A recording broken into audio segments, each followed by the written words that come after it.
Boa noite. Que a paz e o amor do Mestre Jesus permaneça conosco, hoje e sempre. Retornamos a essa casa de oração e trabalho para darmos continuidade às nossas conversas a respeito do Evangelho de Jesus, à luz da doutrina dos Espíritos. Mais uma vez, em nosso quarto encontro aqui na casa, nós vamos falar das bem-aventuranças. E por quê? Relembrando ou falando a primeira vez aqueles que não ouviram as anteriores, e por que falamos das bem-aventuranças? Quando Jesus veio aqui fazer as suas pregações, que falou sobre bem-aventurados os aflitos, bem-aventurados os misericordiosos, obrigado, bem-aventurados os puros de coração, que é o que nós vamos ver hoje, ele estava espalhando o caminho que nós devemos seguir para a felicidade futura. Afinal de contas, a bem-aventurança é a felicidade futura.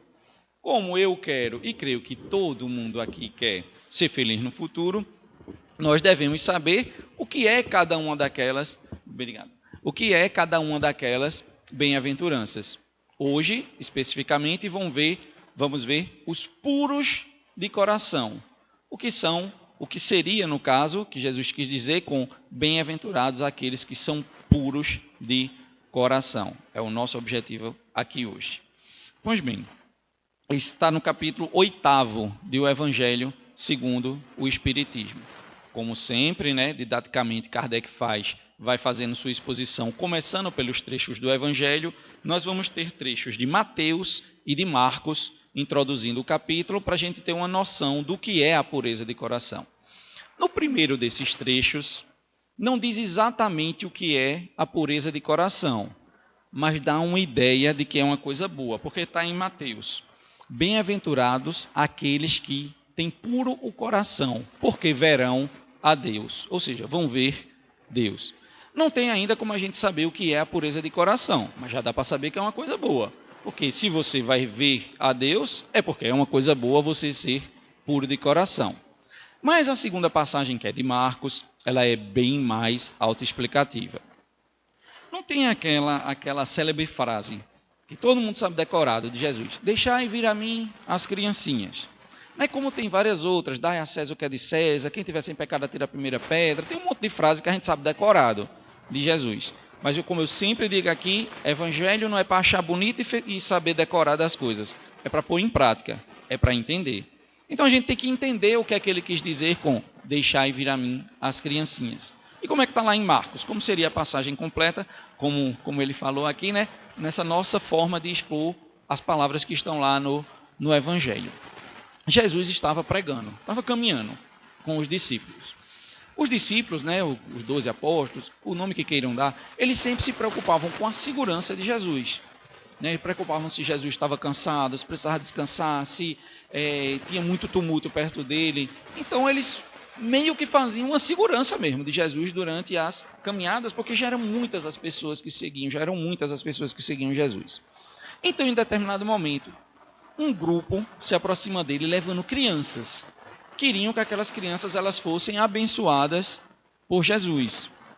Só que aí eles, nesse papel de segurança, eles afastaram até de uma certa maneira rude, meio grosseiro, as crianças, os apóstolos, separaram elas de Jesus. Jesus vendo aquilo e não gostou. Jesus não gostou. Por que estava afastando as crianças de uma maneira tão grosseira daquela?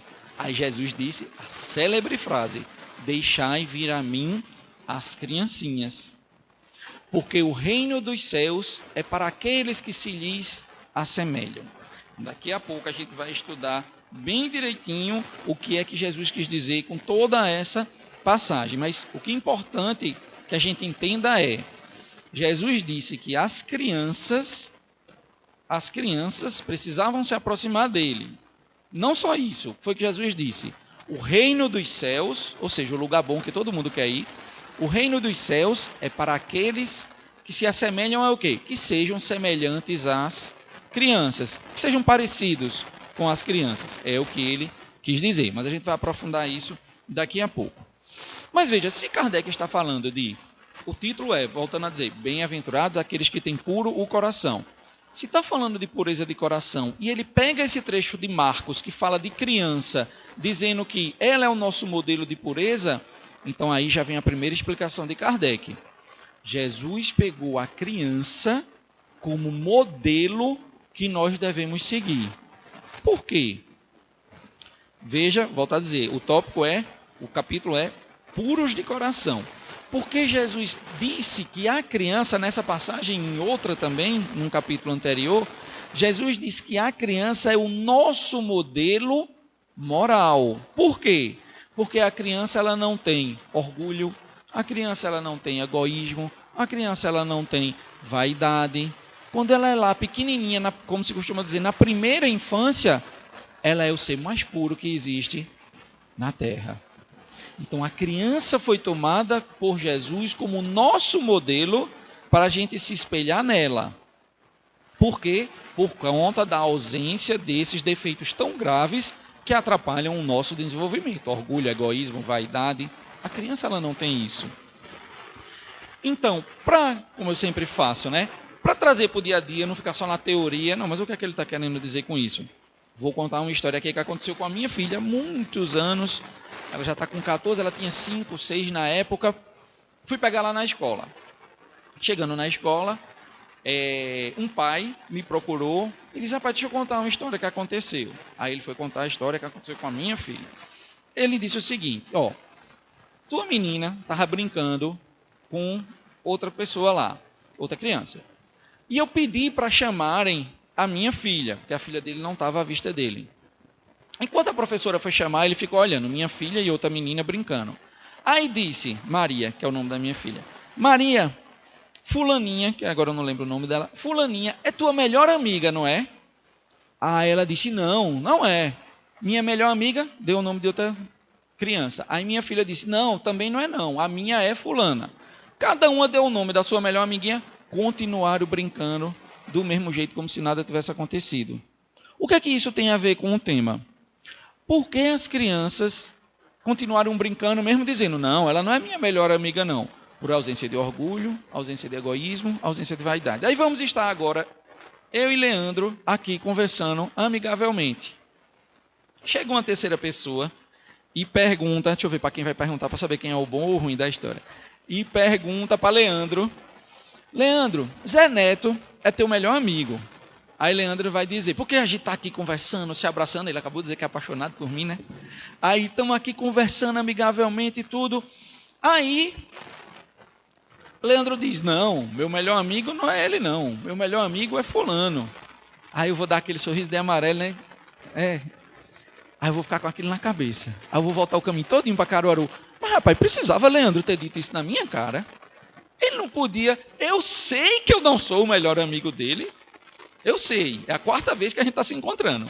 Mas eu precisava que ele dissesse isso na minha cara. Não precisava. Ele podia ter sido simpático. É um dos meus melhores amigos. Eu vou o caminho todinho chateado com isso. Eu vou dormir pensando nisso. Amanhã de manhã ainda mando uma mensagem para ele. Dizendo, mas rapaz, eu não sou seu amigo não. Por quê? Porque nós já temos orgulho, egoísmo e vaidade. Então veja que, por esse simples exemplo... o exemplo é muito simples. A gente entende por que Jesus pegou a criança como modelo. Veja que aquelas 2 crianças falaram a verdade, nenhuma se considerava melhor amigo da outra, mas ninguém ficou chateado. Continuaram brincando da mesma forma. Enquanto nós adultos, se formos um pouco contrariados, a gente já vai ficar chateado com aquilo, ainda que seja verdade. Então, muitas vezes, dá para escutar, né? Eu falo alto, dá para escutar. Então, muitas vezes, nós, adultos, começamos a colocar nas crianças os nossos defeitos, antes da hora, antes que ela vai ter os seus próprios defeitos. Quer ver uma coisa? Vai para uma festinha de aniversário de criança. Aí está lá na festa de aniversário, canta o parabéns, vai cortar o bolo. Aí alguém pergunta, de quem é o primeiro pedaço? Geralmente quem pergunta é quem quer. O primeiro pedaço, isso é um fato, né?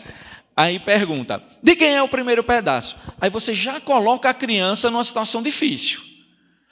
Tem 50 pessoas que ela ama muito naquela festa, mas ela tem que escolher alguém para ser a especial. Veja que é a gente dizendo à criança que ela não pode amar todo mundo igual, não. Ela tem que amar alguém mais. Outro exemplo clássico, e me perdoe se alguém aqui se enquadre nele, né? Não é direcionado a ninguém, mas é direcionado a todos nós, as nossas conversas. Aí chega uma vó, eu digo vó porque eu já escutei isso muito de muitas vós. Vós minhas, vós dos meus filhos. Enfim, chega assim, fulano, você gosta mais de mim ou de vovó fulana? Meu Deus, isso é pergunta para fazer para uma criança. Ou necessidade que a gente tem de orgulho e vaidade de ser especial para alguém. Isso é pergunta que vai fazer para uma criança? Não é. Por que ela precisa mais amar alguém um do que o outro? Não precisa. Mas a gente, cheio de orgulho, vaidade e egoísmo, acha que pode botar a criança numa situação dessa. Então veja que muitas vezes nós vamos colocando esses defeitinhos em nossas crianças, porque são os nossos defeitos que a gente está passando para elas, e muitas vezes nem imagina que a gente está fazendo isso. Quer ver outro exemplo? Brinquedo caro. Aí o menino vai para a escola, acabou de ter uma festa de aniversário dele, ganhou um presente massa e quer levar o presente para a escola. Aí em casa já escuta assim, olha, não leva esse não, que seus amigos vão terminar quebrando. Não, mas mamãe eu quero, leve, mas não empresta a ninguém. Isso é coisa que vai se dizer a uma criança. Não empreste o seu brinquedo a ninguém. Você está ensinando a ele egoísmo, possessividade, né? Falta de empatia com as pessoas. Então veja que quando Jesus escolhe a criança como modelo, é porque a criança ela é pura de coração. Ela não tem esse egoísmo, esse orgulho, essa vaidade que nós já temos. Por isso que ela é um modelo. Tem uma passagem anterior do Evangelho que está dizendo a mesma coisa. Os apóstolos, os discípulos perguntaram a Jesus, quem é o maior no reino dos céus? Jesus disse, aquele que for como uma criança. Veja que é uma outra passagem, em um outro contexto, Jesus diz a mesma coisa. Então, a pureza de coração ela é representada pela criança em qualquer época da história da humanidade. Sempre foi assim, hoje em dia nós sabemos que é assim, e sempre será. Porque a criança ela é pura. A criança ela é simples, ela não tem esse orgulho, essa vaidade, esse egoísmo que nós temos. Por isso que ela é o modelo. Mas aí alguém que pensou um pouco mais, disse assim, opa, mas espera aí. Nós sabemos, nós que estudamos a doutrina dos espíritos, que lemos, que já ouvimos alguém falar a respeito, nós sabemos que nós espíritos, somos espíritos encarnados, nós espíritos encarnados, inclusive as nossas crianças, já viveram centenas de vezes aqui, dezenas, centenas, né? Ninguém sabe o nosso passado, já viveram muito aqui na Terra. Então, o espírito que está numa criança, hoje, pode ter sido um espírito que já fez muita coisa errada em outras encarnações. Como é que você está dizendo agora que Jesus disse que só as crianças têm lugar no reino dos céus? Opa, peraí, não foi isso que Jesus disse. Aí entra aquela parte que o Espiritismo joga as luzes e que nós tentamos sempre simplificar mais ainda nas nossas conversas. Jesus não disse nessa passagem que está lá em Marcos, o reino dos céus é para as crianças. Porque senão só espírito que morresse criança é que ia ter um lugar melhor para ficar. E não é isso. Ele disse, a importância da gente entender as palavras. Ele disse, o reino dos céus é para aqueles que se lhes assemelham. Em outras palavras, o reino dos céus é para aqueles que sejam semelhantes às crianças. Ele não estava falando de tamanho. Ele não estava falando que só crianças, que só pessoas que morrerem pequenas irão para o céu. Não. É para aqueles que mantenham o coração puro de uma criança é que terão acesso ao reino dos céus. Né? Por mais que, toda vez que eu venho aqui eu me escalo com umas 15 conversas depois, por mais que nós iremos ver posteriormente que não há esse céu, lugar, né? Morreu, foi bom, sobe para o céu, foi ruim, desce para o inferno. Isso não existe, mas isso vai ser um objeto de uma outra conversa bem mais na frente da gente. Então veja que Jesus pegou a criança como modelo, porque a criança é sim ainda que aquele espírito seja secular, milenar, a criança é sim um símbolo de pureza. E daqui a pouco a gente vai ver por que mesmo sendo esse espírito que já reencarnou várias vezes, a criança é ainda, né, esse símbolo de pureza. Daqui a pouco a gente vê isso. Pois bem, várias e várias pessoas começaram a estudar a criança e por que Jesus pegou ela como modelo. Nós temos exemplos aqui de Antônio Luiz Saião, Dalva Silva Souza, várias pessoas estudaram. Eu peguei algumas informações aqui desse pessoal para passar para vocês. Primeiro, eles dizem que a criança é, por si só, o símbolo da inocência. E nós sabemos que é, né? Não precisa nem eu estar falando aqui, cada um de vocês aqui deve ter um exemplo de uma criança que fez uma pergunta que lhe deixou embaraçado. Por quê? Porque ela é inocente, ela não tem a maldade que a gente tem. Ela faz uma pergunta porque no raciocínio lógico dela faz sentido aquela pergunta. Ela não está pensando que alguém vai ficar chateado por conta da pergunta dela. É a inocência da criança. E mais, a criança é tomada, nos diz um outro autor, é tomada como nosso modelo de aprendizado de amor. Por isso que Jesus colocou ela como a pureza de coração.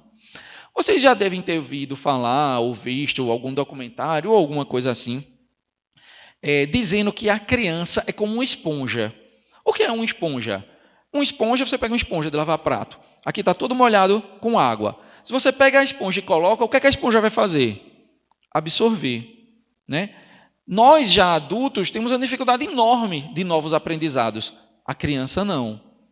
Quer ver outro exemplo? Bote 2 pessoas que nunca estudaram inglês, uma criança de 8 anos e um adulto de 30 anos, as duas na mesma hora, na mesma época, no caso, para estudarem uma outra língua, inglês. 1 ano depois, a criança está falando perfeitamente inglês, sem nem dizer oxe, e enquanto o adulto pode até estar falando inglês, mas vai ter sotaque, vai ter dificuldade de falar. Por quê? Porque a criança absorve muito mais ensinamento do que nós adultos. Então, um desses autores nos diz, a criança é o nosso modelo de aprendizado de amor. O tempo todo nós temos que ser esponja de amor. Né? A gente não pode ser aquela esponja que vem na feira, que vai ter aí amanhã já seca, que não, é só para lavar. Ela não absorve nada. Não, a gente tem que ser aquela esponja que absorve, igual a criança, que está o tempo inteiro pronta para aprender. E já que ela é o nosso modelo, a gente tem que estar igual a ela, pronto para aprender a quê? A amar. Foi o que Jesus mais nos ensinou.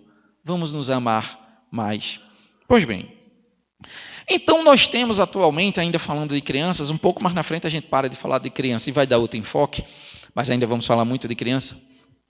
Nós temos hoje, no nosso planeta, vocês já devem estar cansados de ouvir falar sobre isso, não viemos falar aqui sobre isso, passando por um momento de grande transição. Nós sabemos que o nosso planeta está se renovando, estamos tendo oportunidades de novos conhecimentos, de evoluir espiritual e intelectualmente, porque quando for completa essa transição, só espíritos que puderem estar aqui, nessa mesma condição do planeta, que permanecerão aqui.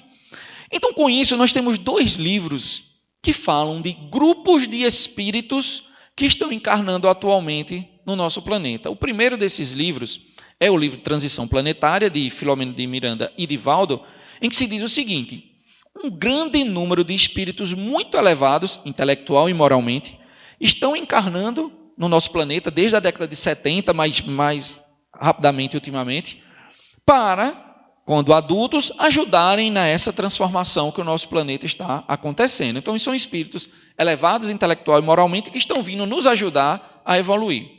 Só que um livro mais antigo, também da dupla Divaldo, Filomeno de Miranda, tem dizendo que, por conta justamente dessa transição, por conta justamente de que quem não acompanhar aqui não vai poder ficar, um grande número de espíritos que ainda não estão em graus melhores de adiantamento também estão encarnando para tentarem, como uma última oportunidade de se melhorar, para aqui permanecer. O livro é Sexo e Obsessão.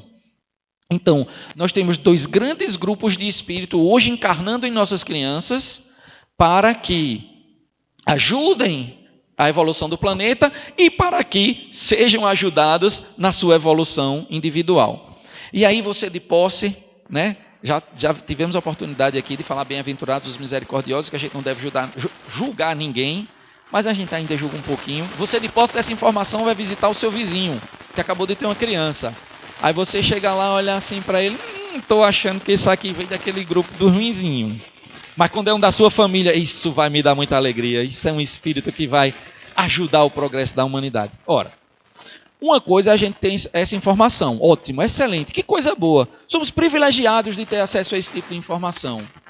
Outra coisa é você querer usar essa informação e sair fazendo seus julgamentos morais por aí. Se fizermos isso, podemos ter certeza, aqui a gente não vai ficar quando o planeta evoluir. Né? Então, Eu costumo dizer o seguinte: o Espiritismo ele nos traz muitas informações que aguçam a nossa curiosidade. Eu mesmo sou uma pessoa extremamente curiosa. Quer me matar, diga que tem uma coisa para me contar, mas só pode contar depois. Eu morro. Então nós somos extremamente curiosos. Então quando a gente tem essas informações, aguça a nossa curiosidade e a gente fica querendo ver nas pessoas as informações que a gente tem. Vamos ter cuidado com isso, né? Que bom que a gente já teve essa informação. Mas qual é o nosso objetivo? Qual é o nosso papel com as crianças? É educá-las. Ponto. Pouco importa se ela veio como um ser iluminado para ajudar a Terra a evoluir. Sua obrigação como pai é educá-la para que ela atinja a sua missão.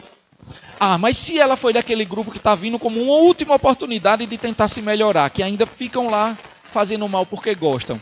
Qual é a sua obrigação? Educá-la para que ela não caia nessa tentação e consiga ficar aqui.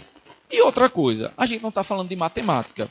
Não significa dizer que todas as crianças que estão nascendo hoje, os espíritos, ou são de uma coisa ou são da outra. Não! A imensa maioria de nós está nesse círculo. Encarna, desencarna, encarna, desencarna, encarna, desencarna, para se melhorar.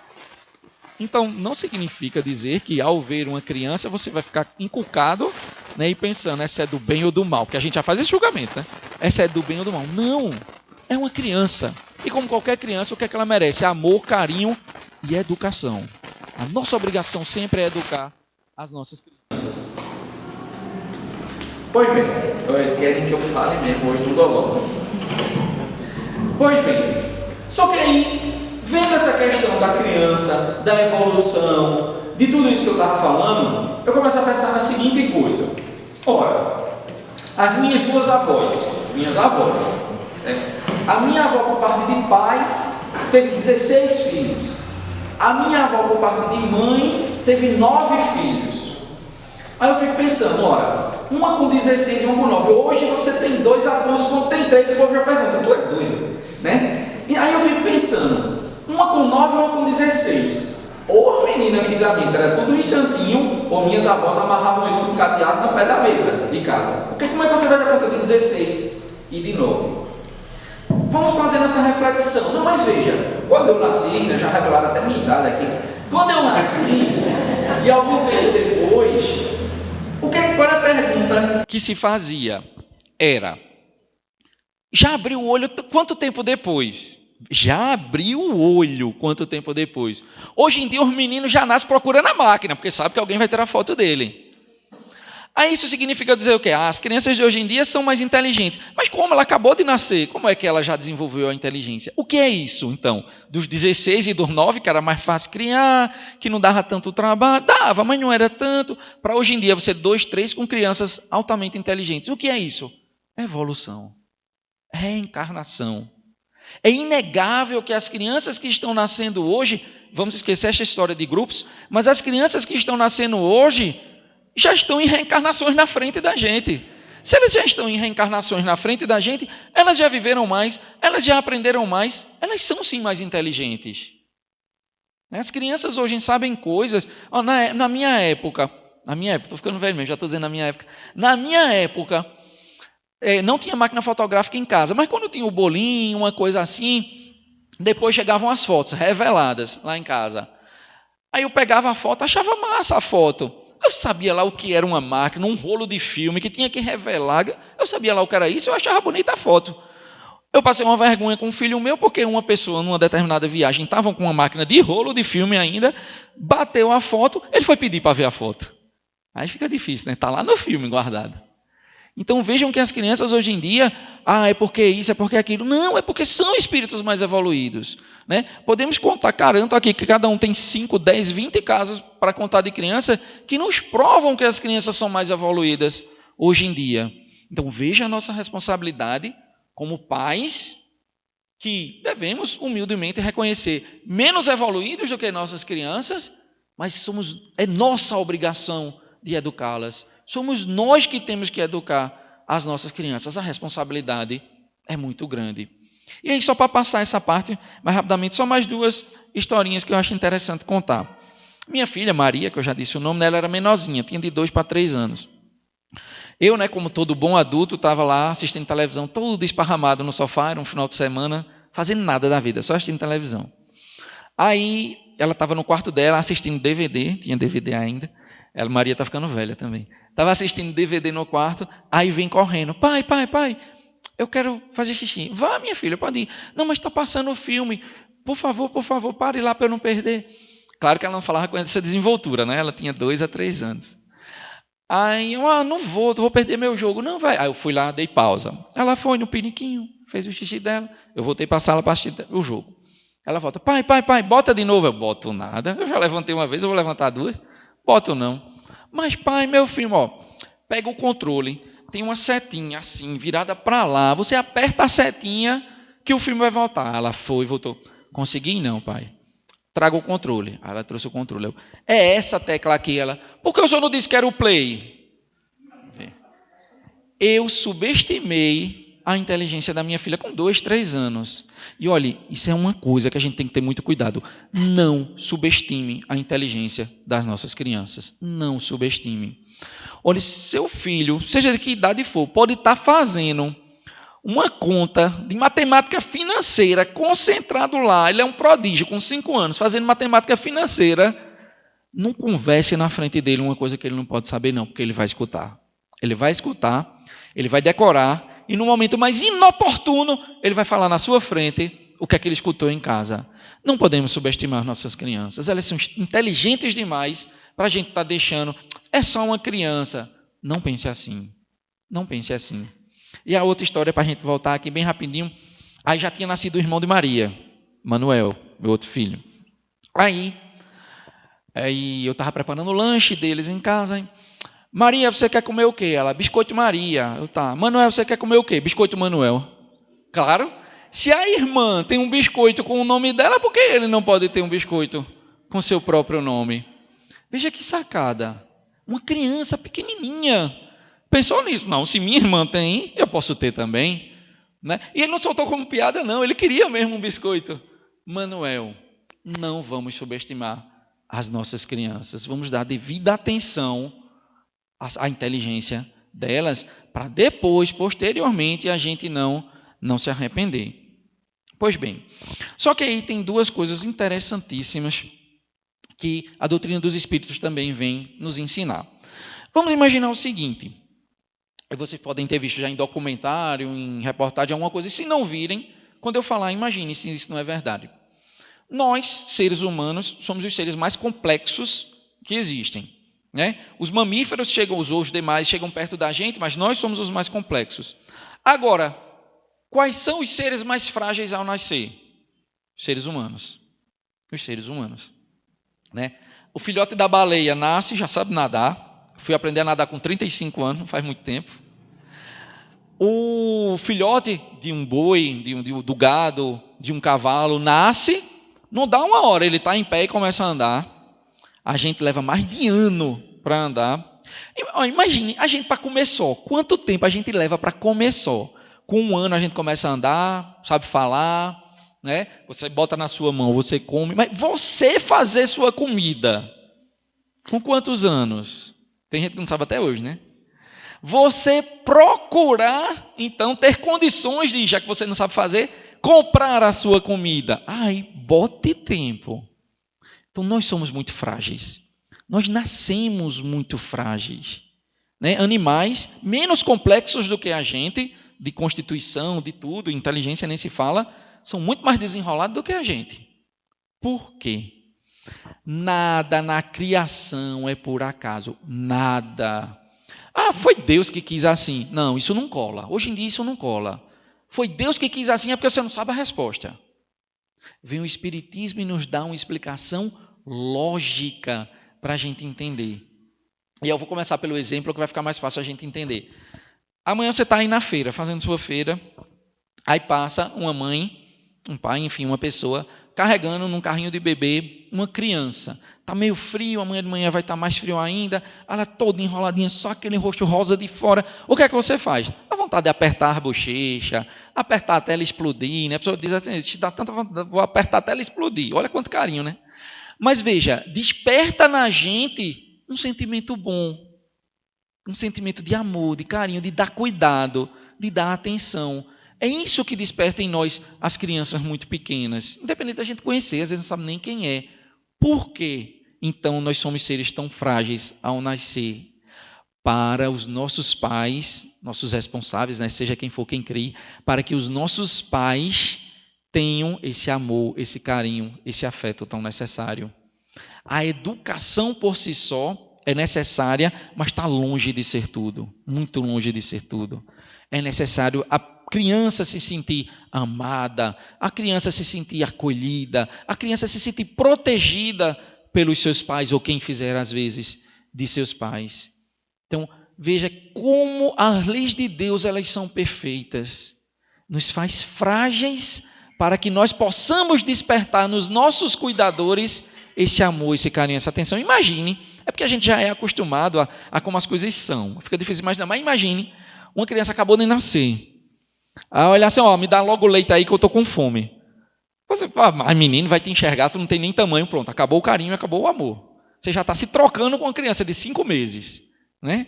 Então veja a importância de você se dedicar com carinho, amor, atenção às crianças. Nada é por acaso na criação.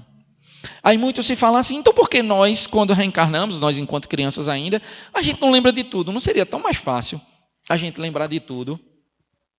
Aí imagine quando você tem um problema hoje, nós adultos, imagine quando você tem um problema. E com esse problema, muitas vezes nós perdemos uma noite de sono, porque a cabeça fica lá, a 1000. Todo mundo aqui já deve ter passado por isso. A cabeça fica a 1000, você não consegue relaxar a ponto de dormir, por conta de um problema.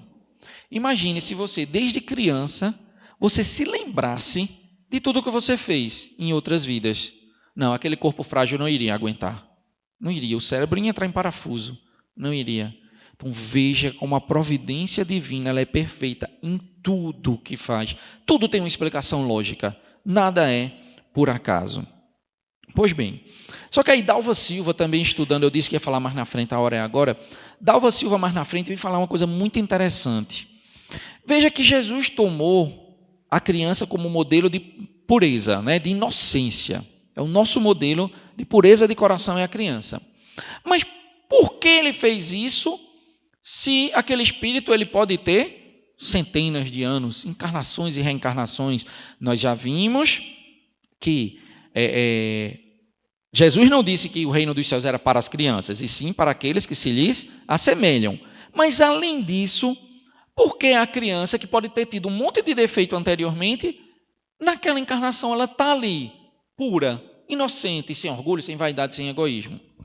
Nos diz Emmanuel, num dos seus estudos, que até aproximadamente 7 anos de idade, a criança ela não traz consigo a bagagem das vidas passadas. Para a gente entender melhor, o que é nosso? O que é que eu posso dizer que é nosso? Meu carro aí fora não é meu, porque eu posso sair aqui agora. Se o dono apareceu e levou, não é meu. O que é da gente ninguém tira. Esse corpo não é nosso. Quando a gente desencarnar, a gente não vai levar ele para o outro lado, não. E você que já estava escolhendo, tem gente que escolhe roupa, né? Eu quero ser enterrado com tal roupa, com o meu relógio que eu gostava tanto, pensando que vai acordar do lado de lá com aquela roupa. Não vai, não. Então, o que é nosso? O que é que eu posso dizer? Isso é meu, é o que ninguém tira. O que é que ninguém tira da gente? 3 coisas. Qualidade, defeito e conhecimento. Ninguém tira isso da gente. Ninguém. Então, quando a gente está no plano espiritual, nós estamos com as nossas qualidades, defeitos e conhecimentos. Estamos aqui todos nós agora encarnados. Estamos com nossas qualidades, defeitos e conhecimentos. Quando a gente desencarnar, vamos para o quê com o lado de lá? Qualidades, defeitos e conhecimento. O que é da gente ninguém tira. Mas e a criança que você acabou de falar? Cadê as qualidades, os defeitos e o conhecimento dela? Aí vem Emmanuel nesse estudo e diz, até os 7 anos, aproximadamente os 7 anos de idade, as crianças não trazem consigo já qualidades, defeitos e conhecimentos. Por quê? Para a educação dos pais fazer efeito. Olha que coisa importante. Voltamos mais uma vez ao mesmo ponto. Educação.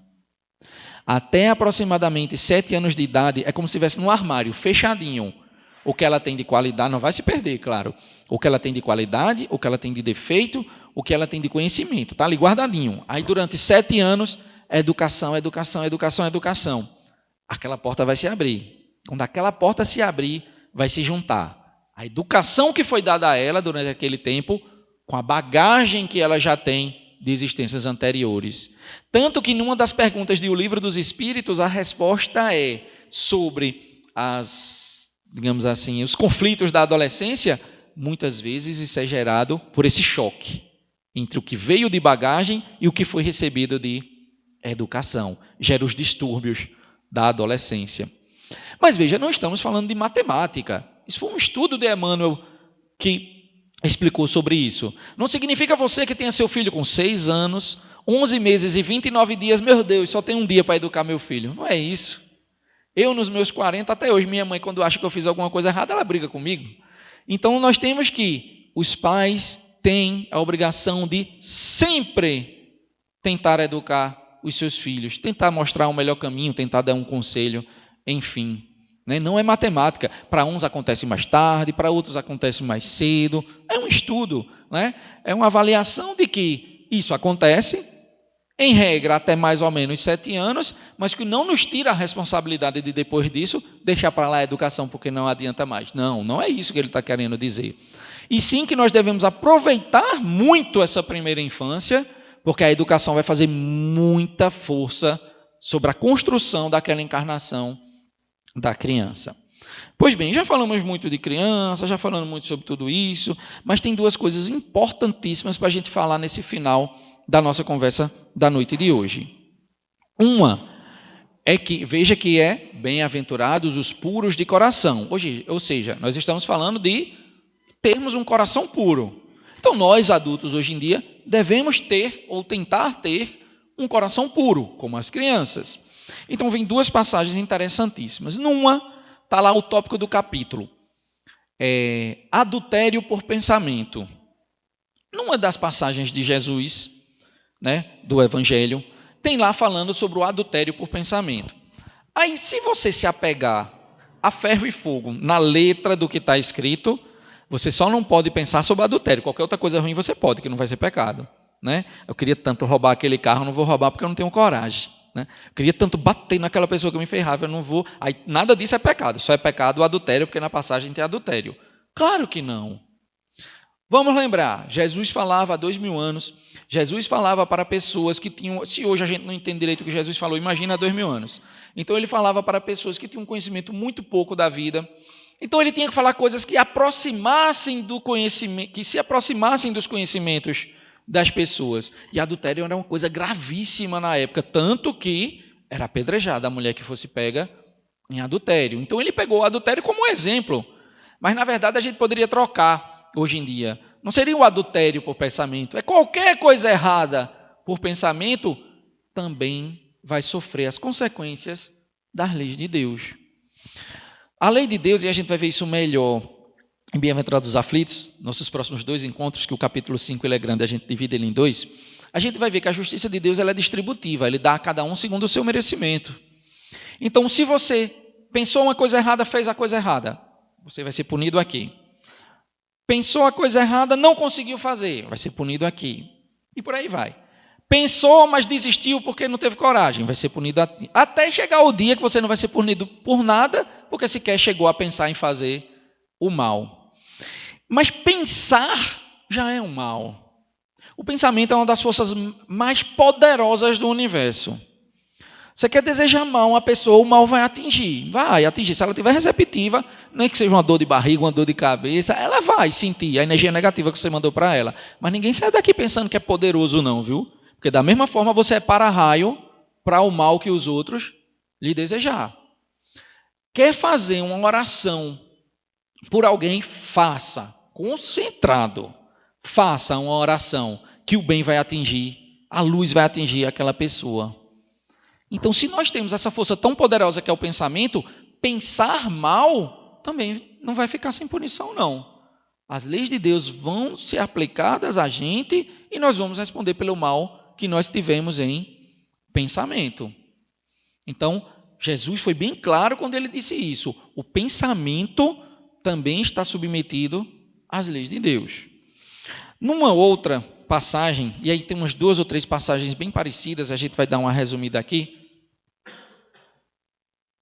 é sobre quando Jesus foi chamado uma vez para jantar, né, aquela história, o evangelho às vezes está nas palavras que são difíceis. Quando fores tomar bodas, quando você for comer na casa de alguém, né? Porque chegou Jesus para comer com umas pessoas. Aí todo mundo que estava acompanhando Jesus sentou sem lavar as mãos. Aí o dono da casa veio reclamar, né? As tradições dizem que todos têm que lavar as mãos. Hoje em dia a gente sabe que é higiene, mas na época de Jesus não era tradição. As tradições dizem que todos devem lavar as mãos. Vocês não honram as tradições dos antigos. E outra vez foi o próprio Jesus que foi fazer uma refeição sem lavar as mãos e também foi repreendido. Como ousa não honrar as tradições? Nas duas, e teve outra, bem conhecida também, que Jesus, quando ele precisava ser duro, ele era para dar um ensinamento, claro, nos chamou de hipócritas, que nós éramos como os túmulos dos cemitérios, caiados de branco por fora, tudo bem bonitinho, e lá dentro, a podridão comendo. Então, nessas 3 passagens, Jesus deixa muito claro o quê? Na história de lavar a mão por tradição ou de que nos comparar como túmulos? O que importa é o conteúdo das coisas e não a forma. Ora, o que é que o Espiritismo, uma das coisas que ele mais prega, assim, não vamos nos ater a formalismos. Não vamos, para a gente estar aqui conversando, eu sou um enxerido, eu não tenho formação nenhuma, porque o Espiritismo não pede formação nenhuma. A gente estuda, a gente tenta organizar uma palestra e vem aqui conversar. Você não tem que fazer uma faculdade espírita para estar aqui falando, ou para ser um dirigente da casa, ou para ser um trabalhador da casa, porque não há esse formalismo. Da mesma forma, aí alguém pode dizer assim, não, mas você está dizendo que a forma, o conteúdo é mais importante do que a forma. Mas vocês têm formalidade sim. Toda vez não faz uma prece antes? Claro, é uma recomendação. Geralmente as pessoas só se encontram no centro. Passou uma semana sem se ver. Aí vai conversar, vai contar como foi a semana, vai falar de não sei o quê. Ou seja, está aquele evento da sociedade. Aí o que é que acontece? A oração vai nos tranquilizar, vai acalmar nossos corações, vai deixar todo mundo equilibrado. Então se faz necessário. E aí, não é uma crítica, mas acontece muito isso e eu vou explicar por que a forma não interessa. O que interessa é o conteúdo. Quase todo mundo que vai fazer uma oração diz o quê? Vamos fechar os nossos olhos. Ah, olha aí a forma. Você disse que o Espírito... Mas toda vez mandam fechar os olhos. Não precisa fechar os olhos. Quer rezar de olho aberto? Reze. Agora por que eu fecho os olhos? Eu já disse que eu sou curioso. Se eu ficar com o olho aberto, eu vou ficar olhando quem está com o olho aberto e quem está com o olho fechado. Já me desconcentrei. Já não estou prestando atenção na oração. Então, muitas vezes, o fechar dos olhos faz parte da concentração da pessoa. Mas não é necessário fechar os olhos. Como não é necessário você ter hora para rezar, aconteceu alguma coisa, aí você ficou muito agradecido pelo que aconteceu. Aí você diz, eita, hoje de noite, quando eu for dormir, eu vou rezar. É porque não rezou agora. Tem hora para rezar, tem posição para rezar, tem que ser de joelho, acocorado, de costa, em pé, lateralmente. Não! A forma não importa. O que importa é o conteúdo. Do que adianta nós sermos pessoas simpaticíssimas por aí afora? Todo mundo gosta de você e por dentro você está desejando mal a todo mundo. Porque o que você quer é só a aprovação das pessoas. Por isso que você é tão simpático. Mas você não gosta de ninguém. É ranzinza. Importa é a forma ou o conteúdo? É o conteúdo. Então, que nós possamos aprender com Jesus, com essas passagens das mãos não lavadas, do túmulo caiado de branco por fora e a podridão comendo por dentro, para não aprendermos a não sermos hipócritas, não nos preocuparmos mais a forma como nós nos apresentamos às pessoas do que os verdadeiros sentimentos que habitam o nosso coração. Isso é o que verdadeiramente importa. Isso é a verdadeira pureza de coração. E para isso ficar bem claro para a gente, vamos contar uma última história aqui. Estava Jesus, é aquelas histórias que aconteceu no Nordeste lá da Judéia. Estava Jesus andando com os discípulos. Estavam todos eles lá e Jesus. Eles estavam andando, de repente eles passam num templo, um templo religioso. Aí tem uma mulher lá, obedecendo toda a forma do ritual, ajoelhada, cabecinha baixa, olho fechado, mãozinha cruzada, rezando fervorosamente. Aí Jesus olhou assim e disse, Deus tem de piedade dessa mulher, Pedro era um dos mais inquietos, assim, dos mais agitados dos 12, né? Aí Pedro olhou assim, o mestre, a mulher está rezando, e o mestre disse para Deus ter piedade, mas ele sabe o que está fazendo, eu não vou falar nada, né? Aí foram se afastando da cidade assim, foram chegando perto de um vilarejo que tinha uma fazendazinha. Aí tem uma senhora já de certa idade com uma vareta, um pedaço de pau, uma vareta, batendo nos meninos pequenos, um monte de menino, aqueles 16, 20 que nascia, batendo num monte de menino, botando os meninos para dentro de casa e xingando os meninos de bem muita coisa feia. E batendo nos meninos, entra. Aí Jesus olhou assim e disse, Deus abençoe esta mulher. Aí Pedro não se aguentou, né? Aí Pedro, oxi, tem que ter o oxi, né? Senão não sou eu contando a história. Aí Pedro, oxi, como é que pode? Mestre, pois não, Pedro. Desculpa, eu sei o que o senhor faz, quem sou eu perto do senhor, mas eu não estou entendendo nada. Uma mulher estava batendo nos meninos, o senhor mandou abençoar. A mulher estava rezando, o senhor mandou Deus ter piedade. Eu não estou entendendo mais nada. Foi o que Jesus disse. Pedro, você não conhece a alma humana como eu conheço. Aquela mulher que estava batendo nas crianças, porque estava na hora dela pegar o leite de cabra e levar no Vale dos Leprosos. Ela precisava botar as crianças para dentro. Aquela mulher que estava rezando fervorosamente, estava dizendo, Deus, mata aquela desgraçada para eu ficar com o marido dela. O que importa é a forma ou é o conteúdo? Então que nós possamos sair daqui na noite de hoje, cientes de que a criança é o nosso modelo, o nosso coração tem que ser puro para que nós possamos estar caiados de branco por dentro e por fora. Boa noite e muita paz. Então vamos passar então a pedido da casa a nossa prece de encerramento com olhos abertos ou fechados, a gosto de cada um, mas concentrados. Vamos nesse instante permanecer nessa comunhão com o alto, com a espiritualidade superior que se faz aqui presente, derramando bênçãos e luzes em todos nós, agradecendo a Deus mais uma vez a oportunidade de estarmos aqui todos nós juntos, aprendendo cada vez mais com a doutrina dos Espíritos a partir do Evangelho de Jesus e que possamos ter um ótimo retorno para casa e uma excelente semana que se inicia amanhã. Muita paz a todos.